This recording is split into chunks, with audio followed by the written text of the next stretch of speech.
Hi friends, welcome back to channel Vinno's Kitchen. இன்னைக்கு வீடியோல நம்ம ஒரு ஸ்நாக்ஸ் ரெசிபி தான் பார்க்க போறோம். தட்டை ரெசிபி. இந்த தட்டை வந்து ரொம்ப ஸ்பைசியாவும் கிறிஸ்பியாவும் இருக்கும். எப்படி பண்றதுன்னு பார்க்கலாம். வாங்க வீடியோக்குள்ள போலாம். அதுக்கு முன்னாடி சேனலை சப்ஸ்கிரைப் பண்ணாதவங்க ப்ளீஸ் சப்ஸ்கிரைப் பண்ணிக்கோங்க. பக்கத்துல இருக்க பெல் ஐகானையும் மறக்காம பிரஸ் பண்ணிக்கோங்க. என்னோட வீடியோஸோட நோட்டிஃபிகேஷன் உங்களுக்கு வரும். என்னோட எல்லா வீடியோஸையும் தவறாம பாருங்க. ஒரு மிக்சர் ஜாரில் 1 இன்ச் அளவு இஞ்சி சேர்த்துக்கோங்க. இதோட 10 பல் பூண்டு சேர்த்துக்கோங்க.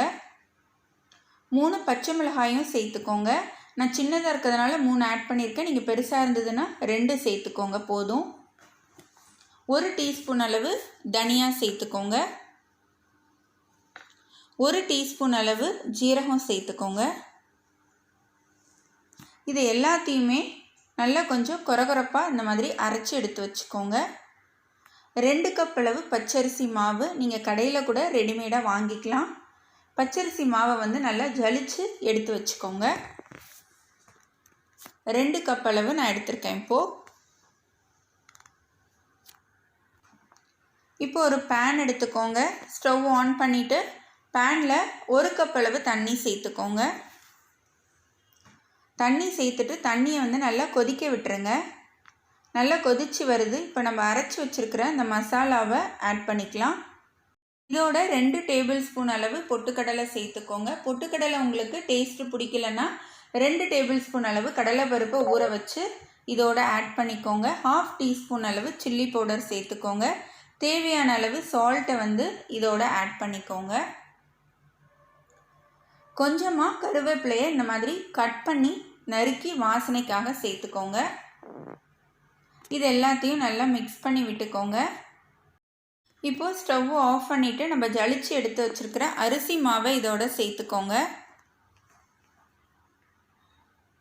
அரிசி மாவை சேர்த்து மிக்ஸ் பண்ணி விட்டுக்கோங்க. இதோட இப்போது பட்டரை நம்ம ஆட் பண்ணிக்கலாம். 2 டேபிள் ஸ்பூன் அளவு பட்டர் சேர்த்துக்கோங்க. அதையும் சேர்த்து மிக்ஸ் பண்ணி விட்டுட்டு ஒரு மூடி போட்டு மூடிடலாம். கொஞ்சம் ஆறுனதுக்கப்புறம் நம்ம கையை வச்சு மாவை பிசைஞ்சு எடுத்துக்கலாம். ஒரு 5 நிமிஷம் ஆறிடுச்சு. இப்போ கை வச்சு பிசைகிற அளவுக்கு மாவு வந்து ஆறிடுச்சு. இப்போது தண்ணி வந்து தேவையான அளவு கொஞ்சம் தெளிச்சிக்கோங்க. தெளிச்சிட்டு நீங்கள் மாவை வந்து சாஃப்டாக பிசைஞ்சு எடுத்துக்கோங்க. தண்ணி வந்து நீங்கள் அதிகமாக ஊற்றிட வேண்டாம். கொஞ்சமாக நான் இப்போ தெளித்து பிசைகிற மாதிரியே நீங்களும் தெளித்து பிசைஞ்சிக்கோங்க. பாருங்கள், நல்ல மாவு வந்து சாஃப்டாக பிசைஞ்சு எடுத்தாச்சு. மாவு வந்து ரெடி ஆயிடுச்சு. இதை வந்து நம்ம சின்ன சின்ன உருண்டைகளாக எடுத்து ரெடி பண்ணி வச்சுக்கலாம்.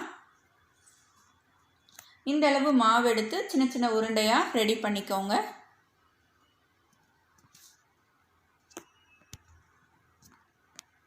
இந்த மாதிரி எல்லாத்தையும் ரெடி பண்ணிக்கோங்க. பாலித்தீன் ஷீட் எடுத்துக்கோங்க. ஆயில் அப்ளை பண்ணிவிட்டு நம்ம ரெடி பண்ணி வச்சுருக்கிற மாவு உருண்டையை அதில் வச்சு மூடிட்டு இந்த மாதிரி ஃப்ளாட்டாக இருக்கிற கப்பு அப்படி இல்லைன்னா பாக்ஸை வந்து நீங்கள் வச்சு ப்ரெஸ் பண்ணிங்கன்னா நல்லா ஈவனாக தின்னாக கிடச்சிரும் நமக்கு. பாருங்கள், நல்லா ரவுண்ட் ஷேப்பாக தின்னாக இருக்குது. எவ்வளோ தின்னாக. இதே மாதிரியே நம்ம எல்லாத்தையும் ரெடி பண்ணிக்கலாம். நான் எல்லாத்தையும் ரெடி பண்ணி வச்சுக்கிட்டேன். இப்போது இதை ஆயிலில் போட்டு பொரித்து எடுக்க வேண்டியதான். ஒரு கடாயில் தேவையான அளவு பொரிக்கிறதுக்கு ஆயிலை வந்து காய வச்சுக்கோங்க. ஆயில் நல்லா காஞ்சதுக்கப்புறம் நம்ம ரெடி பண்ணி வச்சுருக்கிற தட்டையை வந்து ஒன்று ஒன்றா சேர்த்துக்கலாம். இந்த மாதிரி அகலமான கடாயை வந்து நீங்கள் பொரிக்கிறதுக்கு யூஸ் பண்ணிங்கன்னா ஒரே சமயத்தில் 5லேருந்து 6 தட்டையை நம்ம பொரித்து ரெடி பண்ணிடலாம். இப்போ பாருங்கள், போட்டதுமே நல்லா உப்பி வருது. நல்லா கிறிஸ்பியாக இருக்குங்க. நம்ம அந்த தனியா, ஜீரகம், பச்சை மிளகாய், பூண்டு இதெல்லாம் ஆட் பண்ணியிருக்கிறதுனால நல்ல ஒரு ஃப்ளேவராகவும் இருக்கும். சாப்பிட்றதுக்கும் ஒரு வித்தியாசமான டேஸ்ட்டாக இருக்கும். நல்லா ஸ்பைசியாக இருக்கும். ஈஸியாக பண்ணிடலாங்க. ரெடிமேடு மாவு வந்து பச்சரிசி மாவு கடைகளில் கூட கிடைக்கிது. அதை வாங்கி யூஸ் பண்ணிக்கலாம் நீங்கள். இது மாதிரி அப்பப்போ திருப்பி போட்டுடுங்க. 2 சைடும் அப்போ தான் நல்லா வெந்து வரும். இப்போது இந்த எண்ணெயோட சலசலப்பு அடங்கினதுக்கப்புறம் நம்ம எடுத்துட வேண்டியதாங்க. நம்மளோட தட்டை வந்து ரெடி ஆயிடுச்சுன்னு அர்த்தம். இந்த சலசலப்பு அடங்கிடுச்சு, நம்மளோட தட்டை ரெடி ஆயிடுச்சு. இதே மாதிரியே நெக்ஸ்ட்டு பேட்சையும் போட்டு நீங்கள் பொரித்து எடுத்துக்கோங்க. கிறிஸ்பியான இந்த ஸ்பைசியான தட்டையை நீங்களும் வீட்டில் ட்ரை பண்ணுங்கள். உங்களுக்கு இந்த ரெசிபி பிடிச்சிருந்ததுன்னா லைக் பண்ணுங்கள், ஷேர் பண்ணுங்கள். எப்படி இருந்துச்சுன்னு எனக்கு கமெண்ட் பண்ணுங்கள்.